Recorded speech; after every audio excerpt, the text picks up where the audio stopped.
अस्सलाम वालेकुम दोस्तों, उम्मीद है खैरियत से होंगे। ये हम लोगों ने वाइफ़र ख़रीदा है। ये बेहतरीन चीज़ है। ये सोलर की सफाई के लिए आप भी ख़ुद भी बना सकते हैं। इसको बनाना नहायत आसान है। ये हम लोगों ने मार्केट से ख़रीदा है, ठीक है। यहाँ एक होल कर देंगे आप, बिल्कुल एक इसी के सामने एक होल यहाँ कर देंगे। आधे इंची का पाइप है, सीपी निप्पल हम लोगों ने लगाई है, इसके साथ टाइट कर दिया।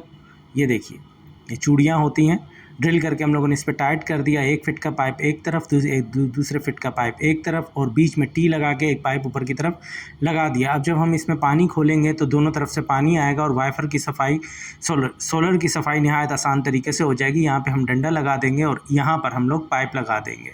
ये निप्पल लगा दिया हम लोगों ने आगे। ये नहायत बेहतरीन चीज़ रहती है। सोलर की सफाई इसके नहायत अच्छी रहती है, क्योंकि इससे पानी भी आता रहता है और सफाई भी होती रहती है। ये ब्रश है, बहुत ज़बरदस्त है। ये आम ब्रश है, मार्केट से मिल सकता है। चाहे तो आप भी ऐसा बना सकते हैं। सोलर की सफाई में नहायत बेहतरीन रहती है ये चीज़। ठीक है दोस्तों, उम्मीद है वीडियो अच्छी लगी होगी। अपना ख्याल रखिएगा। अल्लाह हाफ़िज़।